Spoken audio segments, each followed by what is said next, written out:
எது தர்மமோ எது நியாயமோ எது உண்மையோ அதுவே பலம்.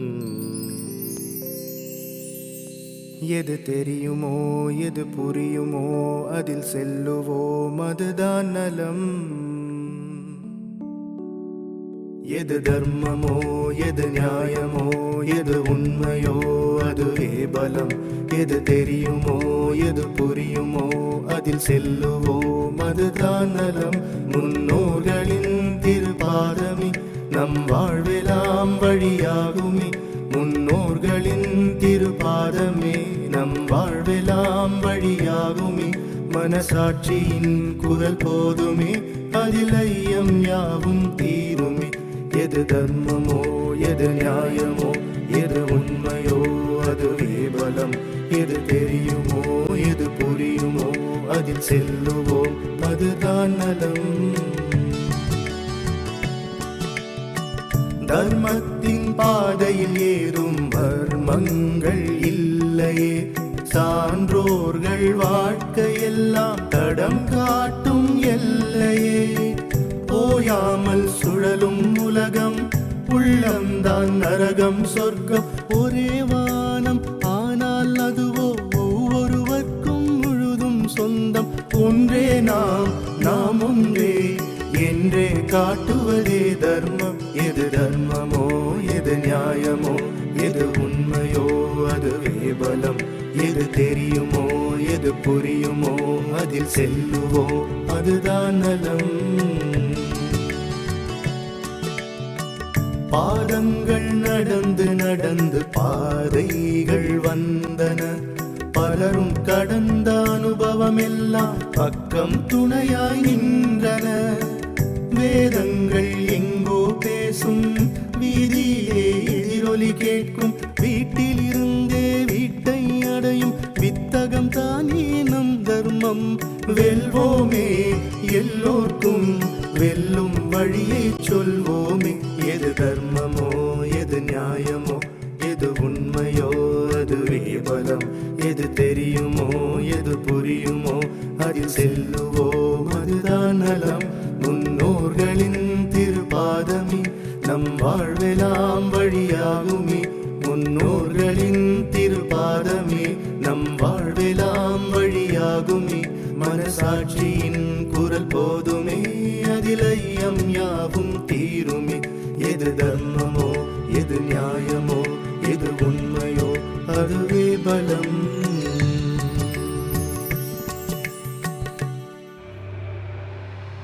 வணக்கம் சங்கரா தொலைக்காட்சி நேயர்களே. தர்மத்தின் பாதையில் என்கின்ற அரிய நிகழ்ச்சியின் மூலமாக உங்களை சந்திப்பதில் மகிழ்ச்சி அடைகிறேன். சென்ற முறை நாம் சந்தித்த பொழுது சத்தியத்தினுடைய பாதை தர்மம், தன்னை அறிந்து கொள்வதற்காக சத்தியம் விரித்திருக்கின்ற பாதை தர்மம் என்று பார்த்து, ஆனாலும் அந்த விடை போதுமானதாக இல்லை. ஏனெனில் தர்மம் எது என்பதை தெளிவாக புரிந்து கொள்ளுகின்ற வாய்ப்பாக இல்லை அது என்று நாம் கவனித்தோம். உபநிடதம் ஒரு வழிமுறையை நமக்கு கொடுத்திருக்கிறது. எதை குறித்தும் அறிவுபூர்வமான கேள்விகளை எழுப்பி ஆராய்ந்து அறிவுபூர்வமான விடைகளை பெறுவது.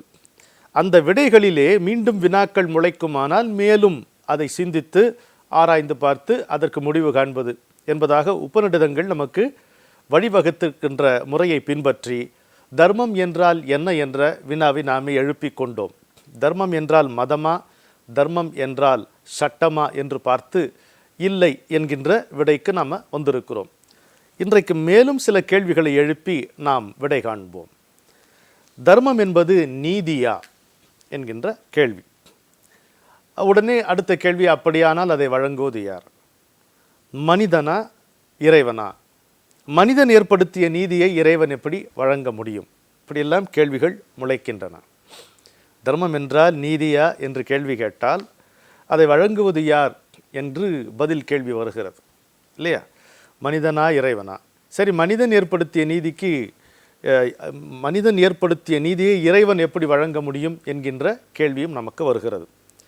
நீதியா, தர்மம் என்பது நீதியா? மேலும் நம்ம உள்ளாழ்ந்து பார்க்கணும். கேள்விகள் எப்பொழுதும் வெளியிலிருந்து எழக்கூடாது. வெளியிலிருந்தே எழுந்தாலும் அந்த கேள்விகளை உள்வாங்கிக் கொண்டு உள்ளே விதைத்து விட வேண்டும். பிறகு விடை என்பதும் உள்ளிருந்தே வர வேண்டும். அப்பொழுதுதான் கேள்வியினுடைய பல பகுதிகள் உதிர்ந்துவிடும். ஒரு பெரிய உண்மையை சொல்வார்கள், எந்த கேள்வியுமே அதற்கான விடையின் ஓர் அம்சத்தை தாங்கித்தான் வெளியே வருகிறது என்பார்கள்.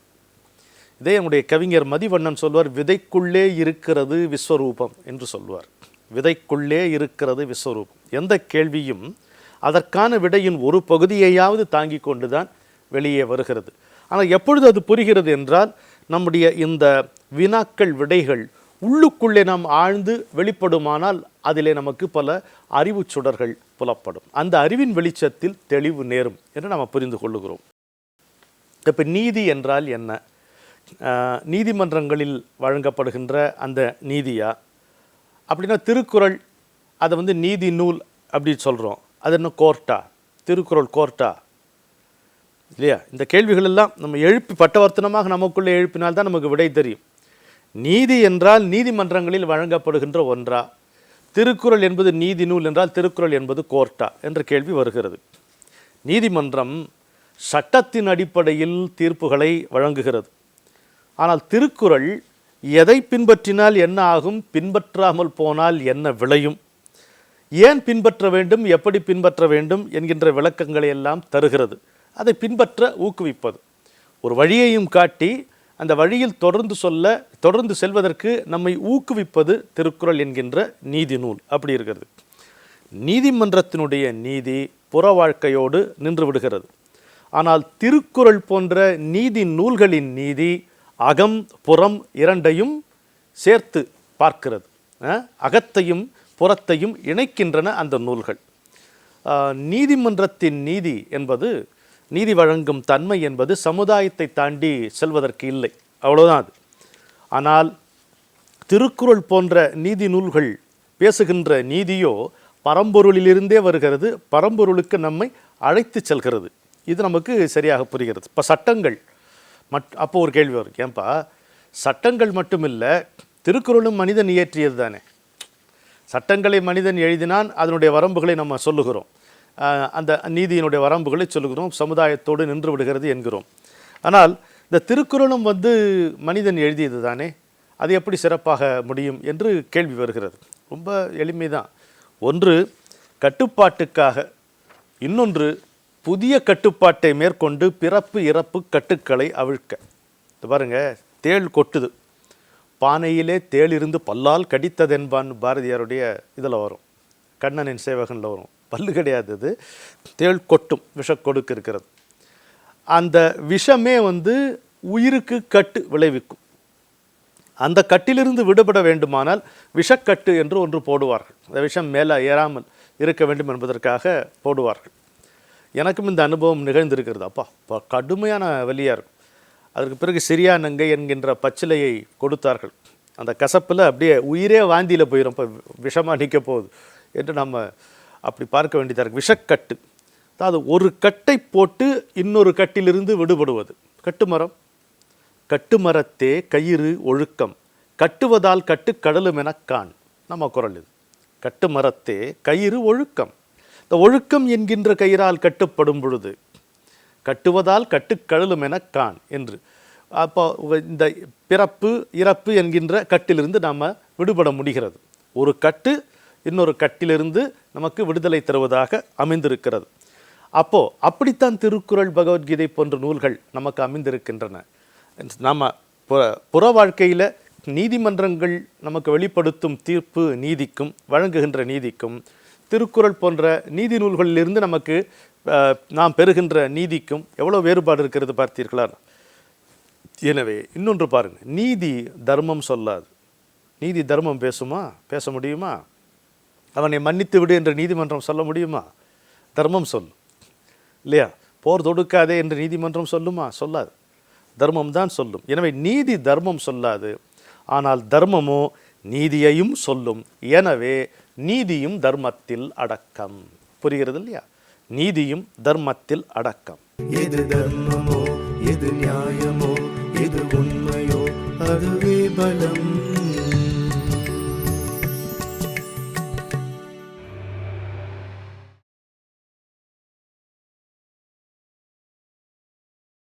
எது தர்மமோ எது நியாயமோ எது உண்மையோ அதுவே பலம்.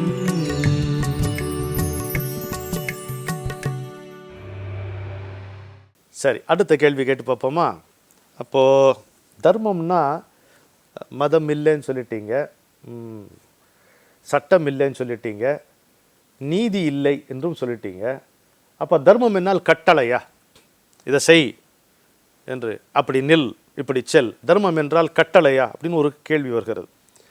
உடனே போடுங்க மறு கேள்வி, அப்படியானால் அந்த கட்டளையை இடுவது யார்? இறைவன் என்றால் அந்த இறைவன் எங்கே இருக்கிறான்? மனிதன் என்றால் எந்த மனிதன்? அவனுடைய கட்டளைக்கு நான் எதற்காக பணிய வேண்டும்? இப்படி அடுக்கடுக்காக கேள்விகள் எழுகின்றன. நிதானமாக, இதெல்லாம் நான் சொல்வதே கூட ரொம்ப வேகமாகத்தான் இதை பேசிக்கொண்டு வருகிறேன் என்று தோன்றுகிறது. ஏன்னா தொலைக்காட்சி நிகழ்ச்சி என்றால் அதற்கு ஒரு வரம்பு இருக்கிறது. இதெல்லாம் நாட்கணக்கில் உட்கார்ந்து ஆராய வேண்டிய கேள்விகள், பதில்கள். தர்மம் என்பது கட்டளை என்றால் அந்த கட்டளையை இடுவது யார்? இறைவனா? இறைவன் என்றால் எங்கே எங்கே இருக்கிறான்? மனிதனா? மனிதன் என்றால் எந்த மனிதன்? எதற்கு இன்னொரு மனிதனுடைய கட்டளைக்கு நான் பணிய வேண்டும்? இப்படி கேள்வி வருகிறது. இது பட்டுக்கோட்டை கல்யாண சுந்தரம், அருமையான ஒரு திரைப்பட பாடலாசிரியர் இருந்தார். சின்ன வயதிலே இறந்து போயிட்டார். அவர் அருமையான பாடல்கள் எழுதியவர். அவருடைய எளிய வரிகளிலே ஒரு அமரவரி எனக்கு, நான் அமரவரியாக கருதுகின்ற ஒரு வரி. அவர் சொல்வார், திருடனா பார்த்து திருந்தா விட்டால் திருட்ட ஒழிக்க முடியாதுன்னு. என்ன அருமையான வரி பாருங்க. திருடனா பார்த்து திருந்தா விட்டால் திருட்ட ஒழிக்க முடியாது என்று சொல்வார் அவர். ஒரு அதிகாரி தனக்கு அடங்கி இருப்பவர்களை ஏவுவதற்காகத்தான் கட்டளை இடுகிறான். அப்படி இடப்படுவதுதான் கட்டளை இல்லையா? ஒரு ஆஃபீஸில் ஒரு பியூன் இருக்கிறாருன்னு வைங்க, கலெக்டர் ஆஃபீஸில் பியூன் இருக்கிறார். அவர் கலெக்டருக்கு கட்டளை இட முடியுங்களா? முடியுமா? முடியாது. அப்படி அடங்கி ஒடுங்கி தான் இருப்பார் அவர். ஆனால் அவர் வீட்டுக்கு போனால் அவர் வீட்டாருக்கு அவர் கட்டளைகள் இடக்கூடும். இப்படி இடத்திற்கு இடம் மாறுகிறது. பொதுவாக தனக்கு அடங்கி இருப்பவர்களை ஒரு வேலையிலே ஏவுவதற்காக இடப்படுவதே கட்டளை என்று நாம் புரிந்து கொள்ள முடிகிறது. ஆனால் தர்மம் அப்படி அல்ல. அனைவரை மட்டுமல்ல, அனைத்தையும் ஆளுகிறது. அனைத்தையும் சமமாக கருதுவது, சமமாக ஆளுவது. அதை விட என்ன சுவாரஸ்யம்னா, அதிகாரம் செய்யாமலே அனைத்தையும் ஆளுவது. எங்கிருந்தாவது தர்ம தேவதை நம்ம முன்னால் நின்று நீ அப்படி இரு இப்படி இருக்காதுன்னு சொல்லியிருக்கா? சொல்லலை. ஆனால் நம்ம இப்படி செய்தால் என்ன விளைவுகள் உண்டு என்று நாமே புரிந்து கொள்ளும்படியாக இருக்கிறதே, அது தர்மத்தினுடைய ஆட்சி. அதுதான் தர்மத்தினுடைய ஆட்சி என்று புரிந்து கொள்ளும். அனைத்தையும் சமமாக கருதுவது, எதையுமே அதிகாரம் செய்யாமலே ஆளுவது. அனைவரையும் மட்டுமல்ல, அனைத்தையும் நம்ம விரிவாக பார்க்க போகிறோம். மனித உயிர்கள் மட்டுமல்ல, மற்ற எல்லா உயிர்களும் இந்த தர்மத்தினுடைய ஆட்சிக்கு அடக்கம் என்பதை நம்ம பார்க்கிறோம். சுய கட்டுப்பாடு, அதன் மூலமே நம்மை நடத்த விரும்புவது, தன்னை நல்வழிப்படுத்தி கொள்ள விரும்புவனுக்கு தன்னை காட்டுவது, இது தர்மத்தினுடைய சுபாவங்கள் என்று புரிந்து கொள்ளலாம். ஒருவரை எப்படி புரிந்து கொள்ளுகிறோம்? அவருடைய குணாம்சங்களை, அவருடைய சுபாவங்களை வைத்து புரிந்து கொள்ளுகிறோம். இந்த தர்ம தேவதையினுடைய சுபாவம் எப்படிப்பட்டதாக இருக்கிறது என்றால், எவனுக்கு சுய கட்டுப்பாடு இருக்கிறதோ அதன் மூலமே அவனை நடத்த விரும்புகிறது தர்மம். ஒருவனுக்கு சுய கட்டுப்பாடு இருந்தால் அவனை கண்டு மகிழ்கிறது தர்மம். அப்படி நல்வழிப்படுத்தி கொள்ள விரும்புகிறான் பாருங்க, எனக்கு முடியல ஆனால் நான் சுய கட்டுப்பாடோடு இருக்க விரும்புகிறேன் என்றால் அவனை ஊக்குவிப்பது, அவனுக்கு வழிகாட்டுவது, அவனுக்கு துணை செய்வது தர்மம். இப்படி தர்மத்தினுடைய குண அம்சங்கள் இருக்கின்றன. இப்போது மாறை நிமிர்த்தி கொண்டு செல்வதால் மரணத்தை வெல்ல முடியுமா? அதெல்லாம் வசனம். இந்த வானம் எனக்கு வசப்படும் என்று சொல்வதெல்லாம் வசனமே தவிர வாழ்க்கையினுடைய கோரமான நிதர்சனங்கள் வேற. அமெரிக்கா ஜனாதிபதி வைங்க, அமெரிக்கா அதிபர்னா அதுங்க மழைய வானம் வருமா? அந்த கட்டளைக்கெல்லாம் இயற்கை பணியுமா? பணியாது. இல்லை இந்த காற்று எனக்கு வேண்டாம் இதை நிறுத்துன்னா நிற்குமா? அதெல்லாம் அவர் ஏசியை வேணா ஆஃப் பண்ணிக்கலாமே தவிர காற்றை எல்லாம் அவரால் நிறுத்த முடியாது. காற்றுக்கு அஞ்சி ஒருவன் இந்த உலகத்தில் உயிர் வாழ முடியாது என்பான் பாரதி வசனத்தில். காற்றையும் மழையையும் ஏன் காலத்தையும் ஆளுகின்ற சக்தி தான் தர்மம் என்று புரிந்து கொள்ளுகிறோம். அறிந்தோ அறியாமலோ எல்லாம் அதற்கு அடிபணிந்தே கட்டுப்பட்டேதான் இருக்கிறது. அது எவருக்கும் கட்டளை போட வேண்டிய தேவையே இல்லை என்று நாம் புரிந்து கொள்ளுகிறோம். எனவே தர்மம் என்பது நீதி அல்ல, தர்மம் என்பது கட்டளையும் அல்ல என்பதை தெளிவாக புரிந்து கொள்ளுகிறோம். இன்னும் சில கேள்விகளை கேட்டு பார்த்து அதனுடைய விடைகளின் மூலம் தர்மம் என்றால் என்ன என்று புரிந்து கொள்ள தலைப்படுவோமா? எது தர்மமோ எது நியாயமோ எது உண்மையோ அதுவே பலம்.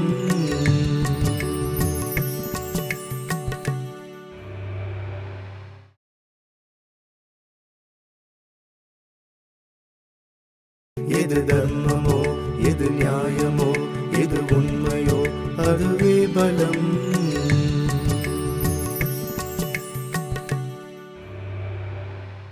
On the path of Dharma, that is the title of this program. That is also reality. Whether we are aware of it or not, all of us are on the path of Dharma. Those who are able to walk merrily enjoy it. There are two ways of traveling. One is board a train, immediately go to sleep. Go to the upper berth, close your eyes and sleep. The other thing is till the time for sleep arrives, keep on watching through the window all the scenery. Enjoy it. Listen to the conversation of your fellow passengers. That is another way of traveling. But I think that if you are interested in knowing what Dharma is, then this travel, this journey becomes interesting. Journey of life becomes interesting. The travails of travel will not be there if you make an attempt to know what Dharma is all about. It is by trying to know what Dharma is, we understand the purpose of life, our role in the scheme of things, and why all this? Why all this is the basic question.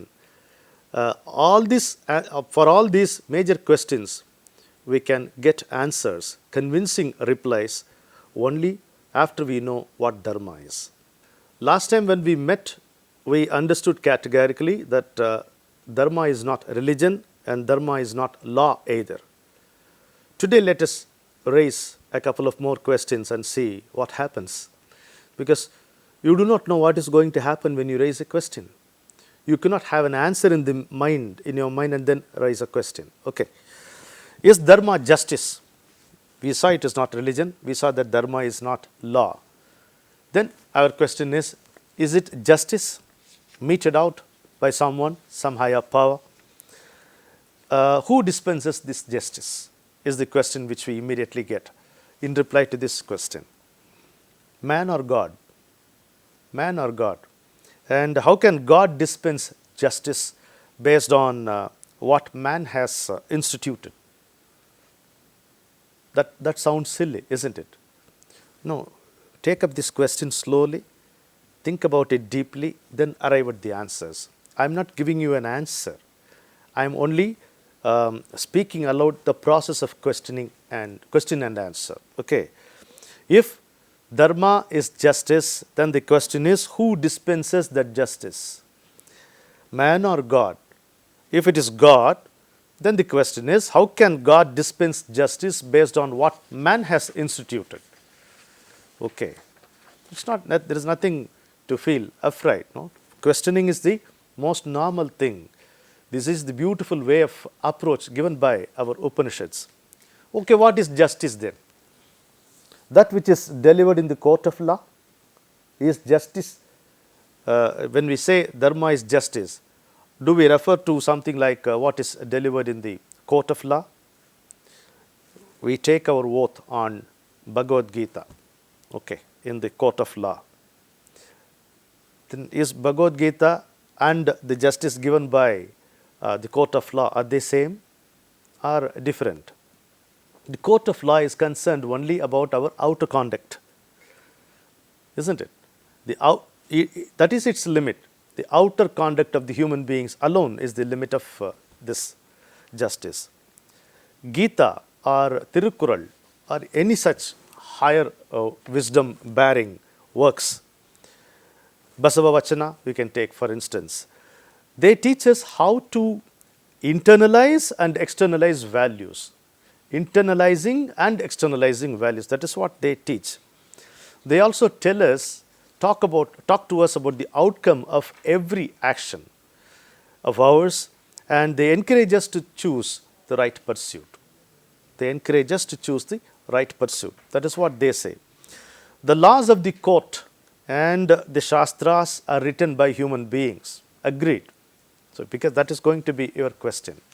If you say that Dharma is not justice, and then you also say that it is different from what Bhagavad Gita speaks about, then my question would be, or Tirukkural for that matter, or Basavavachana, they were also written by humans. Okay. But the difference is, the justice which we see in the court of law is to bind us to a discipline, while the justice that is being spoken of in Tirukkural or Basavavachana or Bhagavad Gita is to release us through discipline. One is to bind us to a discipline. The other one is to release us through a discipline. That is how it is done, to release us through a discipline.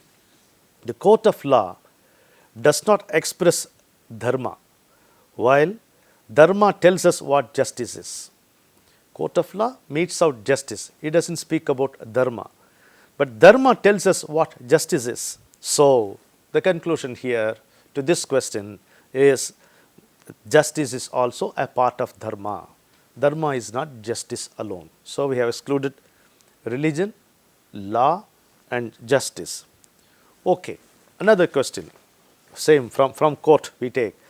Is dharma then a steadfast decree, a statute? If so, immediately the next question will be, if so, who gives us the order or the command? Who gives us the order or the command? Is it God? If so, where is He? Is it man? Then which man? And why should I oblige? Why should I be subservient to his command or order?